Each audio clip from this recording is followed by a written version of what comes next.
This is the story of two valiant peoples, two ancient cultures, two neighbors who have stood by each other over millennia, of a friendship that has stood the test of time.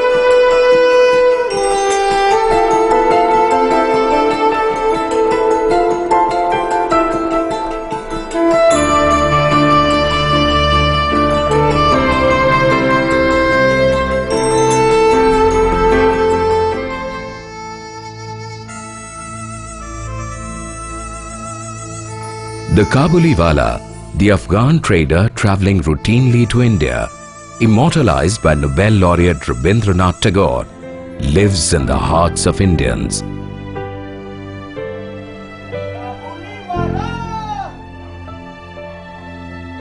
Kabuliwala! काबलीवाला ओ काबलीवाला हाँ हाँ आ रहा हूँ बच्चा मेरा आ रहा हूँ। काबलीवाला तुम्हें कथा থেকে এসেছো? मैं बहुत दूर देश से आया, पहाड़ों के उस पार से। देखो तुम्हारे वास्ते क्या लाया।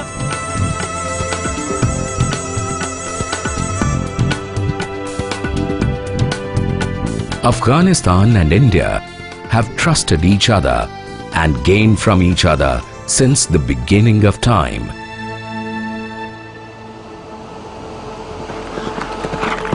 This story starts when the Aryans of Central Asia travelled out. Two centres of Aryan civilization arose almost simultaneously: Aryana, or present-day Afghanistan, and Aryavart, or India. The ancient land west of Indus finds mention in the earliest of Indian texts, the Rig Veda, and Panini, the father of Sanskrit grammar, is believed to be from this area. The ancient city of Gandhar, or shall we say Kandahar, finds a mention in the oldest of Indian epics, the Mahabharata. Buddhism travelled from India to Afghanistan and created world-renowned icons. And the Sufis of the Chishtiya tradition were a gift from Afghanistan to India's spiritual and cultural spectrum. The early medieval centuries saw several Afghan dynasties arrive at the subcontinent. They came to conquer and became a part of the Indian syncretic mainstream. Sher Shah Suri, an Afghan born in Sasaram in the eastern Indian state of Bihar, dreamt of linking the Indian heartland to Kabul. He is the architect of the Grand Trunk Road. The road for which Kipling wrote, "Such a river of life that ever was."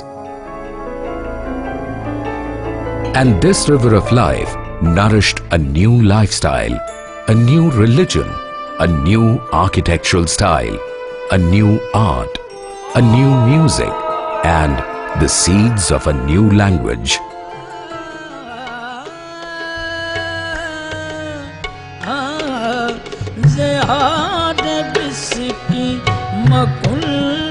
Many of these customs and styles are alive in both India and Afghanistan till today. In Rampur, where large populations of Pathans still live, the local culture reflects many flavors of Afghan lifestyle.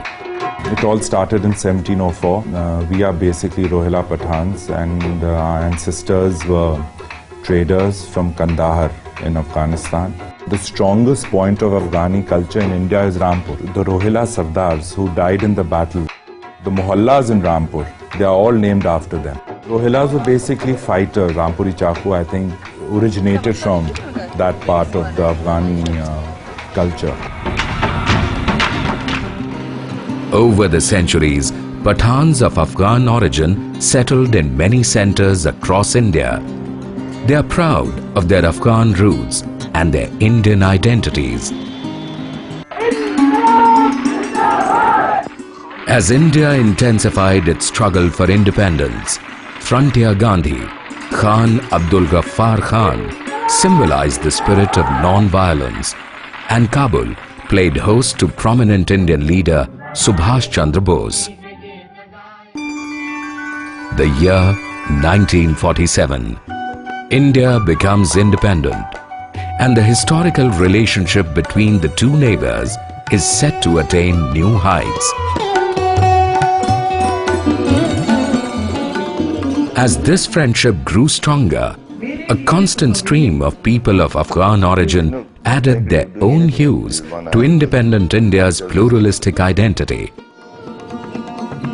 सरज़मीन Hindustan, अस्सलाम वालेकुम। यारी है ईमान मेरा, यार मेरी जिंदगी।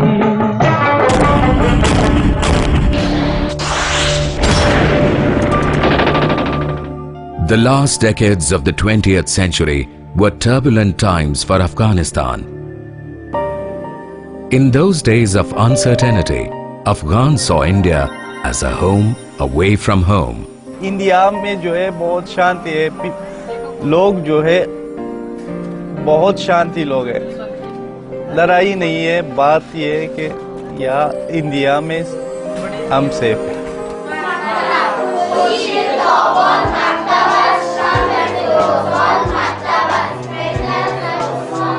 The long-standing ties, the deep understanding, commonality of culture, and the freedom to learn new skills while being one with their roots was at the heart of this confidence.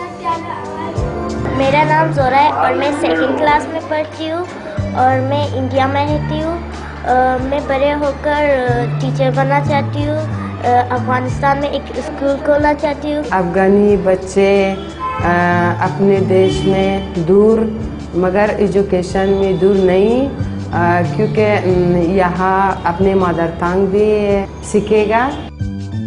Thousands of Afghans chose India to come and heal their wounds. This is my niece. She's no hearing, no speaking, so we come to India. I hope in this hospital that treatment will be done.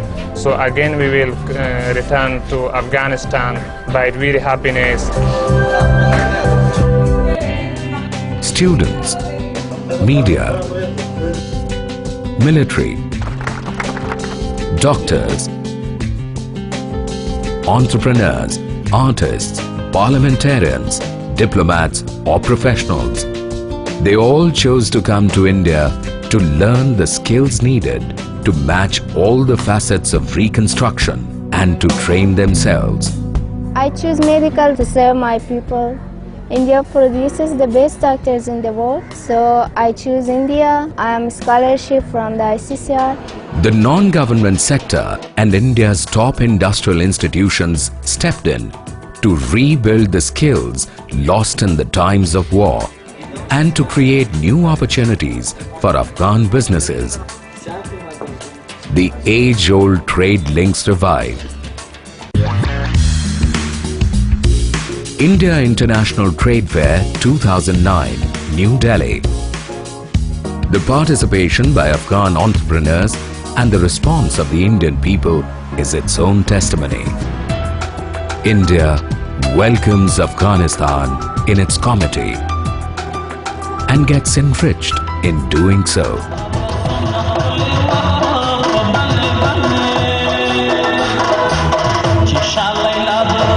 They have come all the way from Afghanistan, and this is Kabul Dream.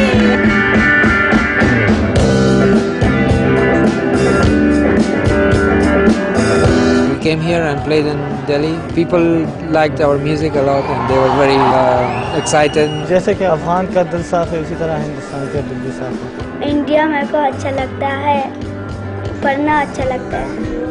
India feels like home. I came here to study and I fell in love with India because it reminds me of my country. How much in common, how much we share. Afghan India, Dosti rocks!